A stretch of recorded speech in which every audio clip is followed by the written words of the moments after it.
बिस्मिल्लाह अर्रहमान अर्रहीम। क्या आप जानते हैं कि कुरान में जिस मलका का जिक्र आया है वो तारीख की सबसे प्रासरार मलका थीं? उनका नाम था मलका बल्कीस। कुछ लोग कहते हैं वो आधी इंसान और आधी जिन थीं। कुछ कहते हैं हजरत सुलेमान अलैहिस्सलाम ने उनसे शादी की। लेकिन असल हकीकत क्या है? ये कहानी एक छोटे से परिंदे हदहद से शुरू होती है। आइए कुरान की रोशनी में उस हैरत अंगेज वाक़ये को सुनते हैं।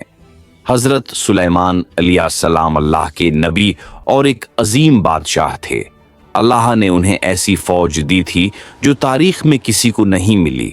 इस फौज में इंसान थे, जिन थे, परिंदे थे, जानवर थे, यहाँ तक कि हुआ भी हजरत सुलेमान के हुक्म से चलती थी। हदहद परिंदा उस फौज का जासूस था। एक दिन फौज जमा थी लेकिन हदहद मौजूद नहीं था। हजरत सुलेमान ने फरमाया, मैं हदहद को क्यों नहीं देख रहा? अगर वो बगैर इजाजत गायब हुआ तो उसे सजा दी जाएगी या वो कोई पख्ता दलील पेश करे। हदहद एक दूर दराज मुल्क पहुंचा जिसे सबा कहा जाता था। वहां एक औरत हुकूमत करती थी जिसका तख्त बहुत अजीम था। लेकिन एक अफसोसनाक बात थी, वो लोग सूरज की इबादत करते थे। मलका बल्कीस खुद सूरज के आगे झुकती थीं। हदहद वापस आया और हजरत सुलेमान से कहा, मैंने एक कौम देखी है जिस पर एक औरत हुकूमत करती है। उसे सब कुछ मिला हुआ है लेकिन वो अल्लाह के बजाय सूरज को सजदा करते हैं। हजरत सुलेमान ने एक खत लिखा और हदहद को दिया। खत में लिखा था, अल्लाह के नाम से मेरे सामने सरकशी न करो और फरमान बरदार होकर आ जाओ। मलका ने मशूरा किया और तहफा भेजा।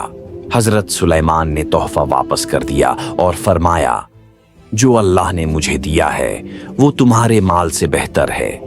तब मलका को एहसास हुआ ये आम बादशाह नहीं। हजरत सुलेमान ने फरमाया, कौन मलका का तख्त मेरे पास ला सकता है?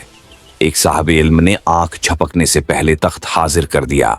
मलका बल्कीस शीशे के महल में दाखिल हुए। फर्श पानी जैसा लग रहा था। उन्होंने लबास उठाया।